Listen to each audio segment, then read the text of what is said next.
Hello everyone.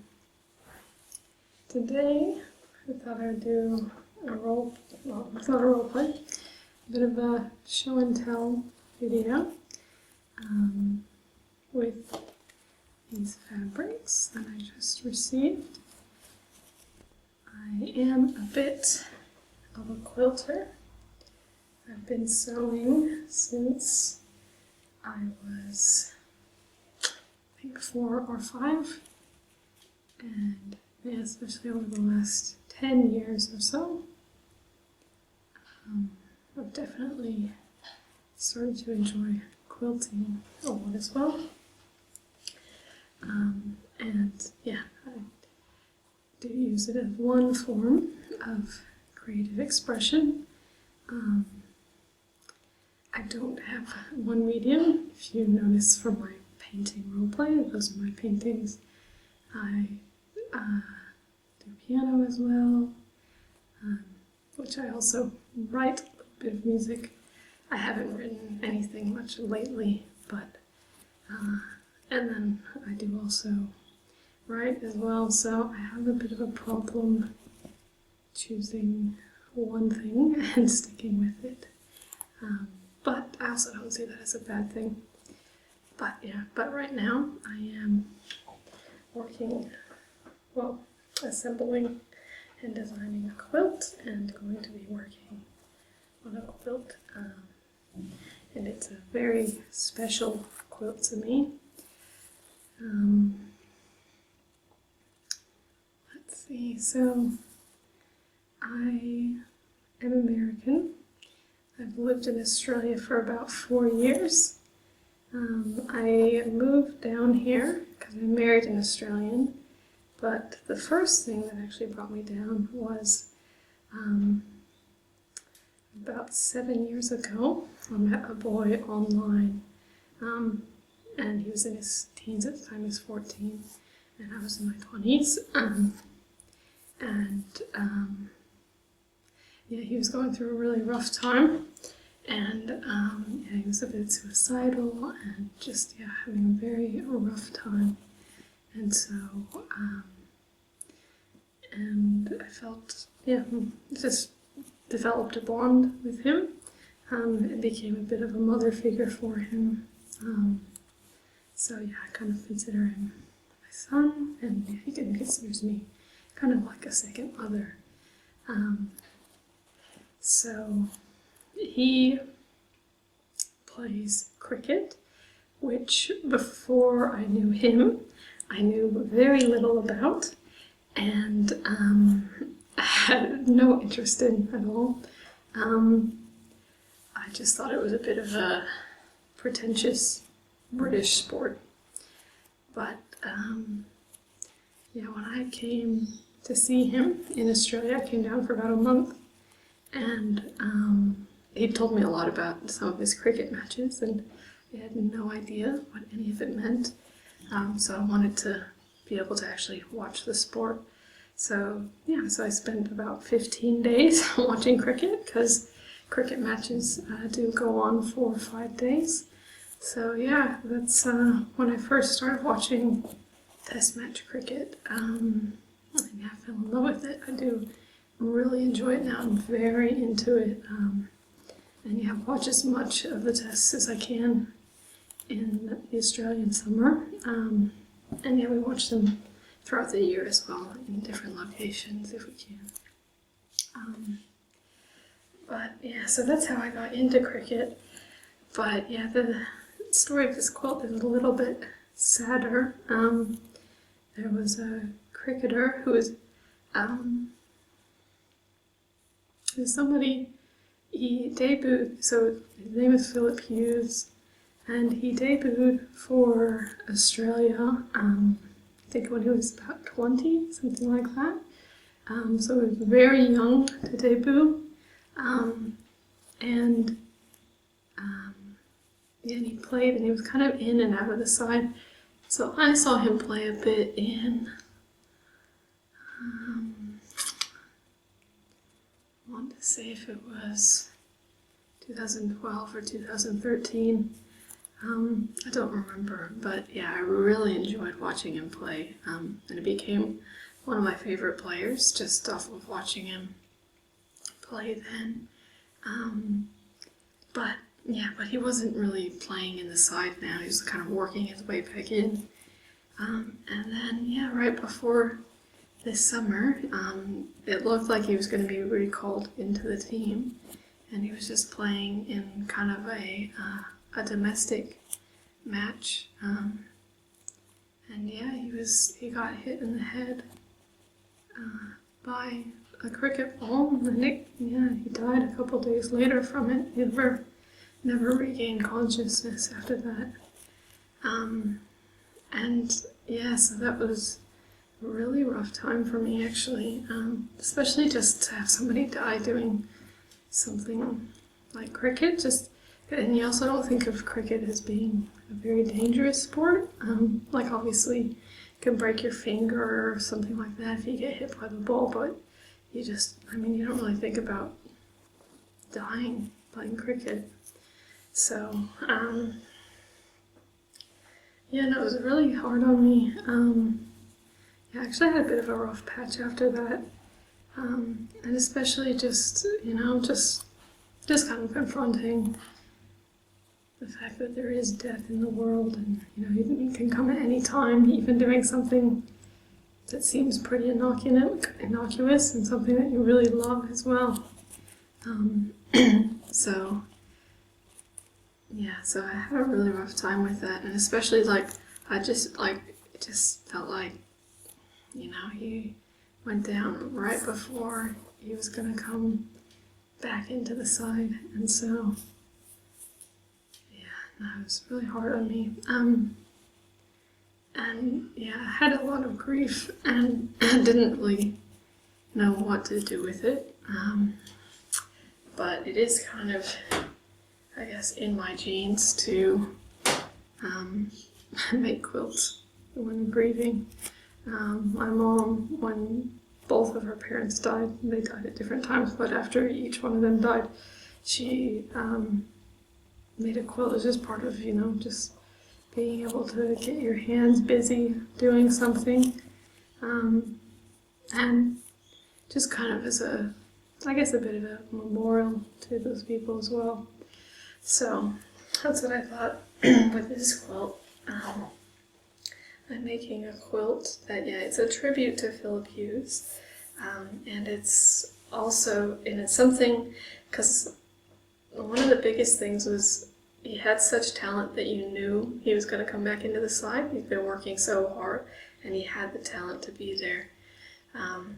So when he went down, it was obviously for his family and everything like that is sad, but for me it was personally I'd kind of been holding that hope, you invest in 5 days in a cricket match, you start to develop a bond with the players that you're watching. And to me, it was just that I thought, okay, I'm going to be watching, Phillip Hughes for the next 10 or 15 years, and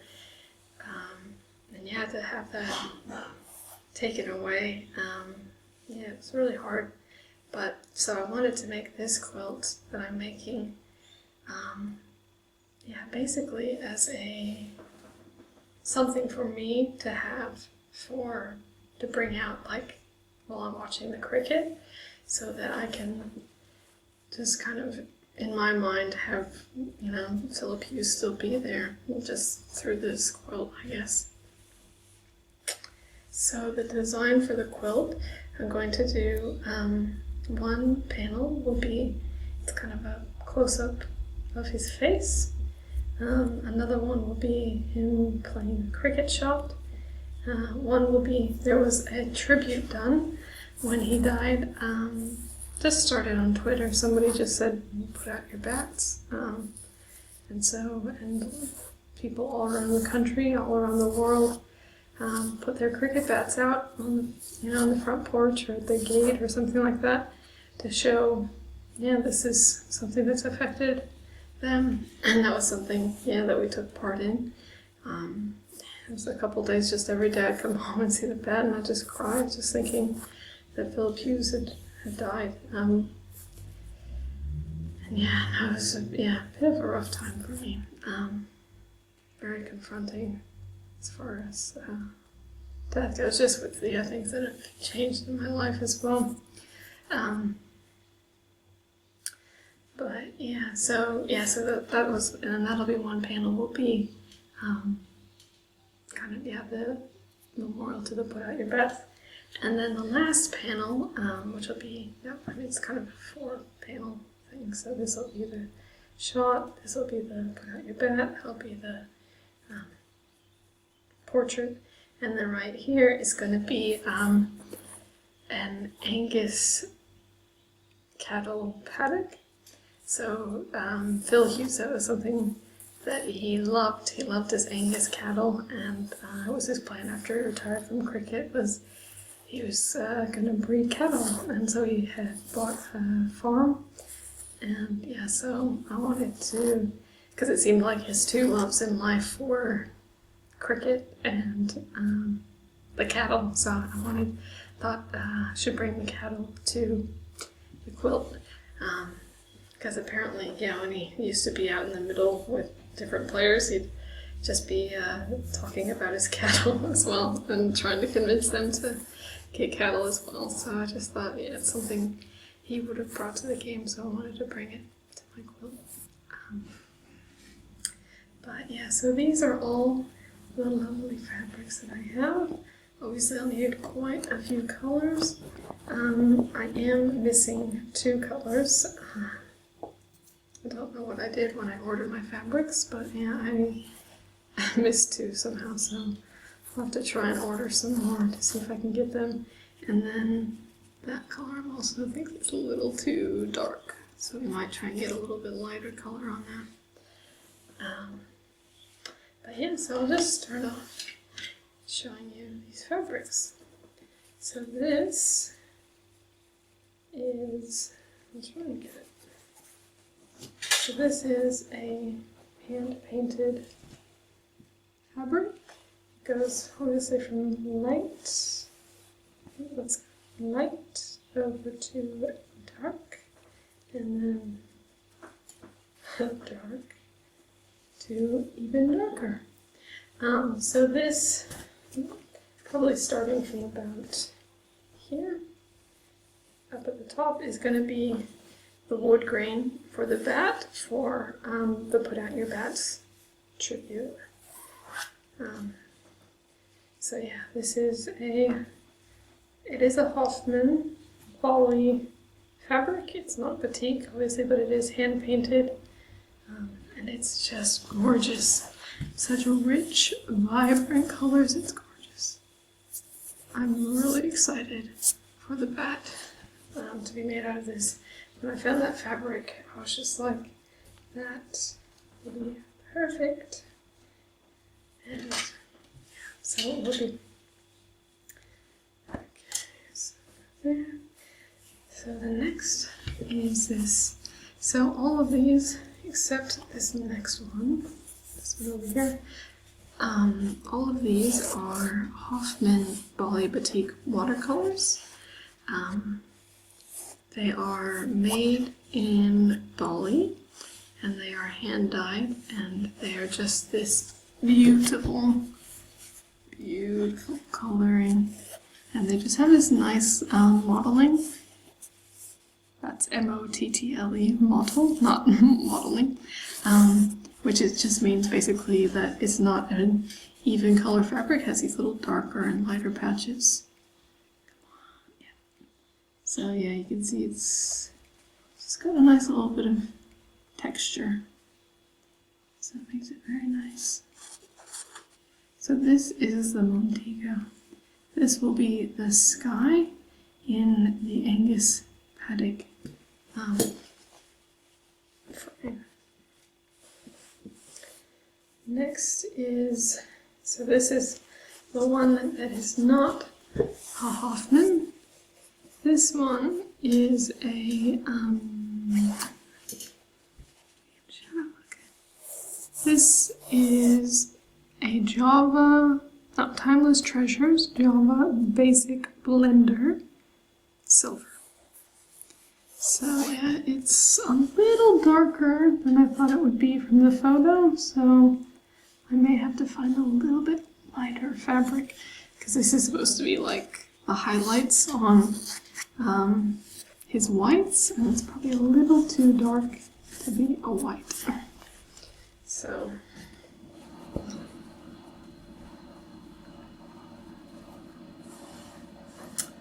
you can probably hear the plumbing. Always get that plumbing noise, and it's quiet now. Okay. So next we have the fog. So this will be for a variety of things, such as the iris, the darker patches on the whites, kind of showing a little bit of shadow, and that sort of thing. So yeah, it's a nice fog color. It has some kind of yellowish bits as well, if you see that there, kind of a bit yellower rather than just all blackish gray. It does have a bit of variegation there. Next, this is River Rocks. And this one is very mottled. You can see just lots of variation there. And this is, it's great to have the variation when I am quilting, because then I find, because I'll use pretty small pieces. So for example, I can take like just if I need dark, or over there if I need something light. So they look very nicely. And when I'm using such small pieces, you may wonder why I have such large pieces. Because these are each half a yard, except the green is bigger than that because it'll be used for larger pieces, but yeah, pretty much everything else is a half a yard, even the things that will be like 2 tiny pieces. And that's just because the place that I could find these, I got these from Hancock's of Paducah, which Paducah has a huge quilt show every year. Well, my mom goes to, I don't know if she goes every year, but she's been to a couple times. But yeah,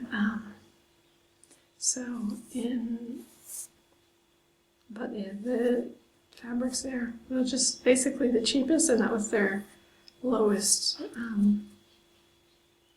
size. You can only get half a yard. That's the minimum. They don't do half quarters. So yeah, so I got half a yard of each of these. And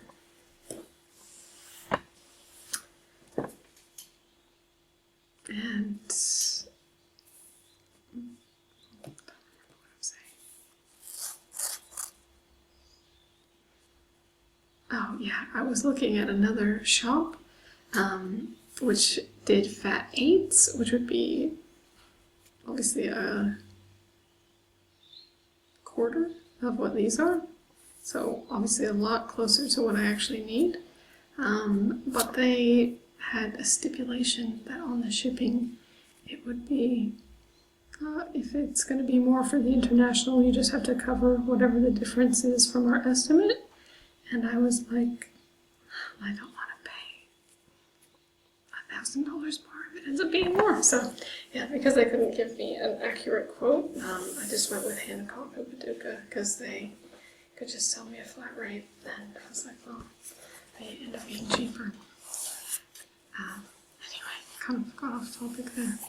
So this is the stone. This is lovely deep gray color. And yeah, those will just be basically for some more shadowing. This is the black and white. You see it's a black color, but it's not deep black because it still has this modeling that you can see on it. So it's very gorgeous with that modeling.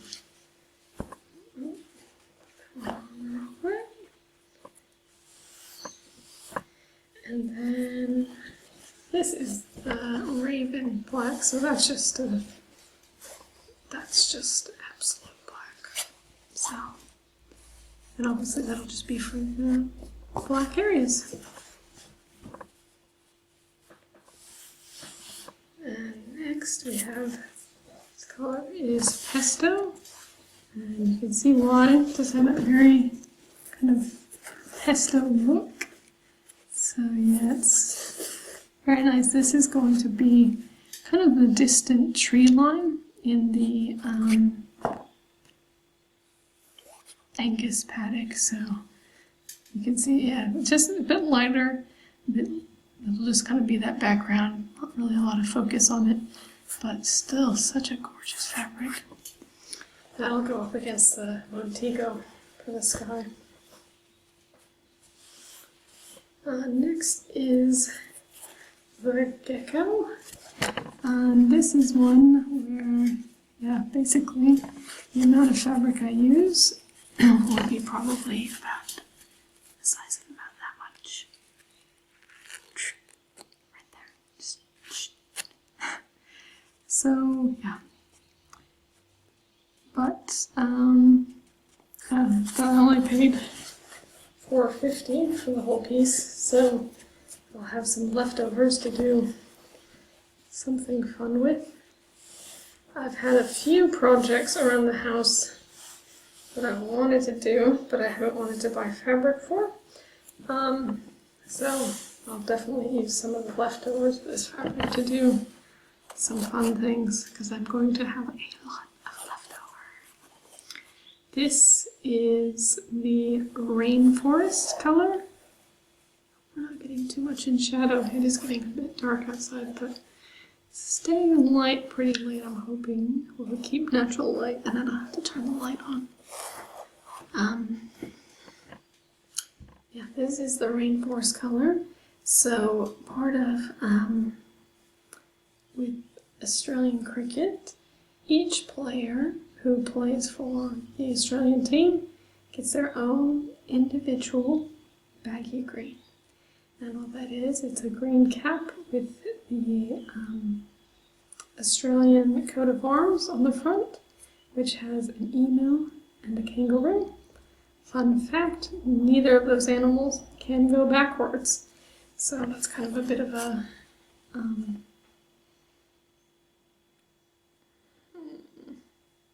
anyway, it's something that the Australians use to kind of not pump themselves up, but yeah, just to kind of set their mind correctly, like we're just looking to the future, you can't fix the past, you can only go forward, that sort of thing. But yeah, so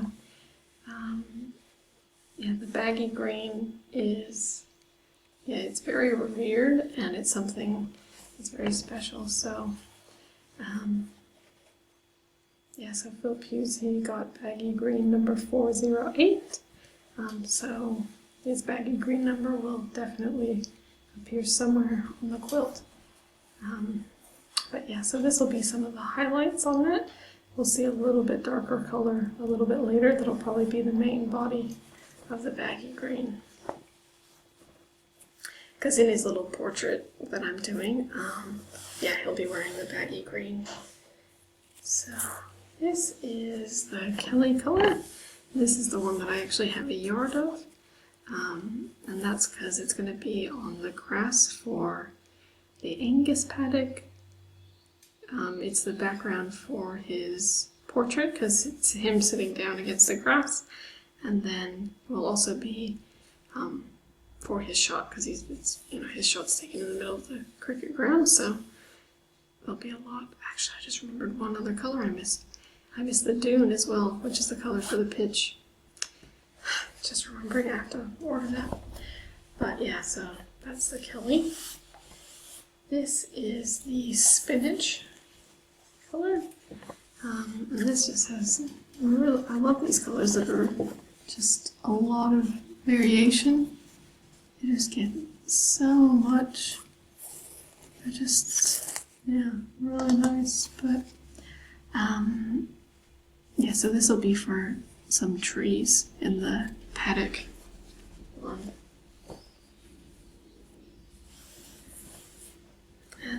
next is cypress. This will be some more trees, but a bit darker trees.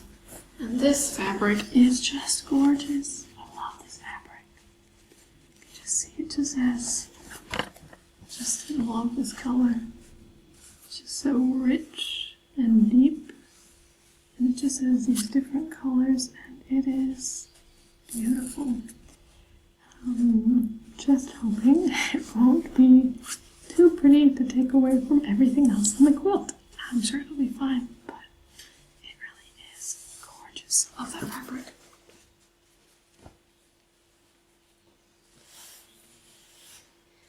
And then the next is the Dublin.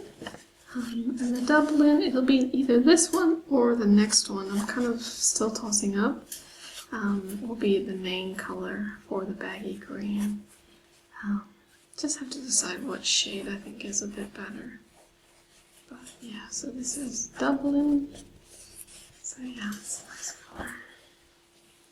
And then the next one is the pine.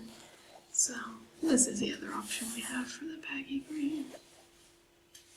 So if you've ever seen a baggy green and you have an opinion, feel free to tell me in the comments, because yeah, I could definitely use an opinion about which would look better.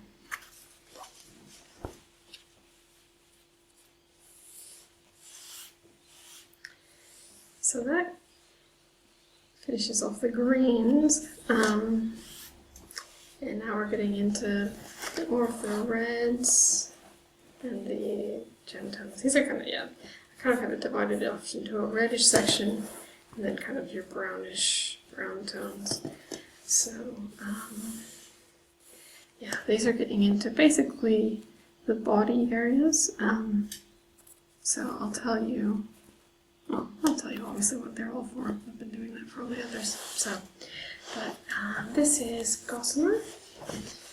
And this is going to be the tip of the ear color. Yeah, it's still not up at my viewing angle. It just looks a little. Oh, let me just turn that. There we go. Okay, now I can actually see, so I don't have to freak out about it being too dark. So yeah, so that's the gossamer. So this is going to be the ear tip color. So that'll go nice for that. Because yeah, a bit of a pinky ear. And then this is cider. And this is going to be, so I'll try and show you. So, to get it down. Okay. So it's going to be wearing a hat, obviously, with baggy green, and it has a brim. So there's going to be a shadow that kind of comes down through there. So that area, that's where the cider will be.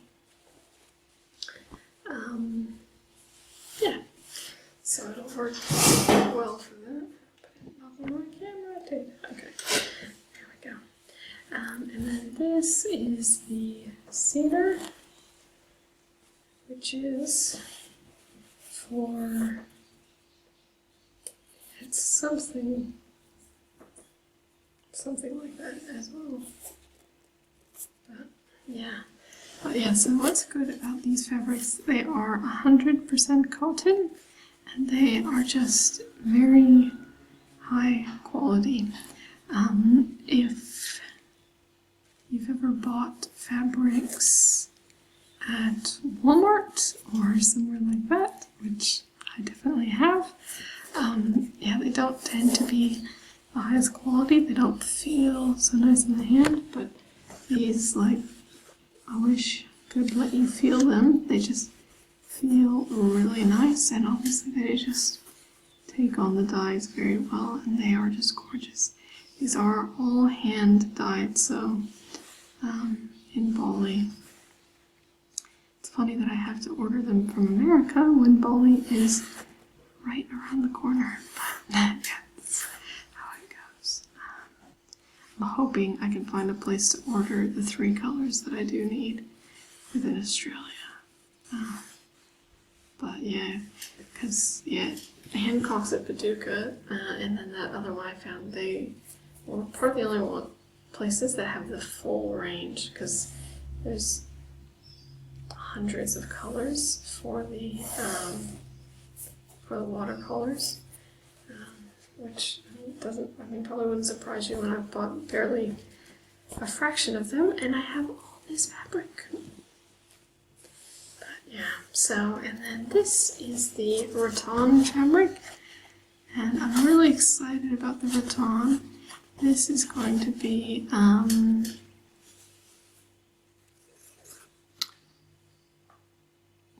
this is going to be like the,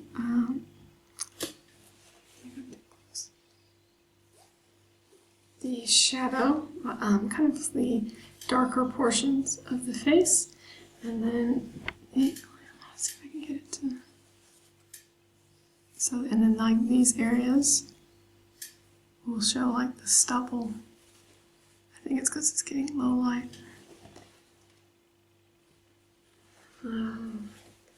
I'll turn the light on. Yeah, so what I was saying is, keep knocking my camera. Don't know why I didn't do that. Okay. Yeah, what I was saying is, yeah, for these areas,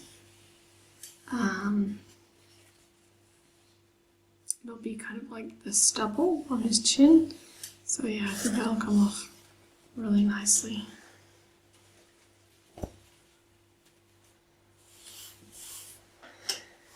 Everything looks so bright now. This is the, I'm not sure if I just show these, but this is the cayenne. So this will be kind of the shadow in the ear, just for a really small part of it. Kind of that translucent, like kind of, God, I put this so low, kind of like this translucent, can you see my ear? I don't know. Anyway, kind of like this area, because it's so translucent, so it does get a bit of that red color when it has the light coming through. So yeah, that's what that will be. Give me just a second, I have to let my cat in. Okay, I'm back now. He's gonna cry a little bit, but it'll be okay. The next fabric we have is this garnet fabric, and this will be the color for the cricket balls. Okay, baby.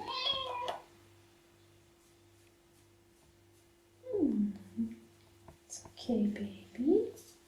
It's okay.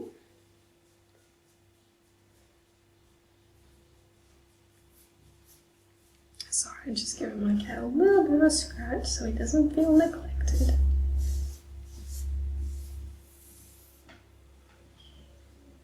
And I'll show you my cat since he's come in. Come here, baby. Come here, Becca.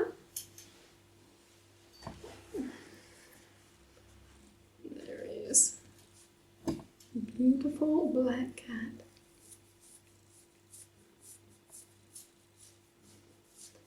And my camera's warning me I don't have a lot of time left. So, put him down. So this will be the color for the cricket balls. Yeah, so yeah, cricket balls are red. And so yeah, that'll be perfect color for them. It's okay, baby. It's okay. Oh, got a little bit of cat hair on the fabric now. It's okay. And this is the pearl. So this will be some highlights for the face. So yeah, that'll be nice.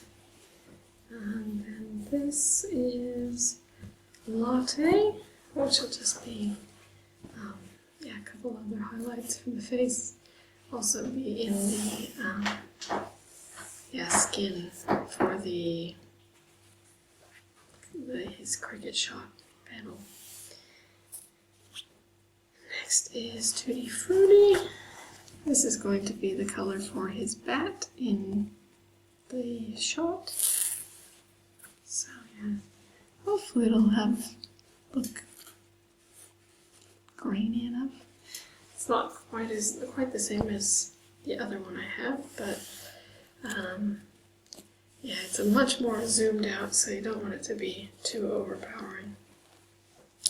This is scones, and this just has lovely like marbling and variegation through. It's gorgeous. This is just a piece of art on its own. And this will be for the mud patches in the cow paddocks. So that's, yeah, just gorgeous. Next is, oh, I forgot what color it was. This is parchment. I thought for a second it was the funnel cake. Funnel cake is next. Yeah, so this is parchment. This is going to be the main color for the face that's not in shadow. Just, yeah, basically the main part. And then this will blend into that rattan color with the stubble. And we just have a few more to go through. So this is funnel cake. This is going to be the background for the put out your bat. So just kind of a nice neutral background, obviously with that gorgeous modeling. And then we have Roca, which will be the shadow for the background, so you can see those two kind of, yeah, you know, they look close enough, but then, yeah, one does look like a shadow, so I think that'll work well together. And amber, this is also a gorgeous fabric. I just love these patterns that you get on it. So yeah, that's the amber one. And then we have chai tea, which is just this deep, rich color. And that'll be the shadow color for the Tutti Frutti bat. And then we have clove, which will be his hair. So it's a pretty nice hair color. And then one of my favorites is brownie. It just looks exactly like a brownie. Just a nice, rich, velvety brownie. Looks so gorgeous. And that'll be for some shadow colors. So yeah, it's very gorgeous. And then this is Woodstock, just some more shadow. So yeah, I had to rush through the last one, so sorry about that. But yeah, so I will say these are all our fabrics, and I'm sure I'll keep you, I'm sure when I finish the quilt, I will share that with you guys, okay? Okay, thank you for watching. Please just leave a comment or like my video, because I do love getting feedback.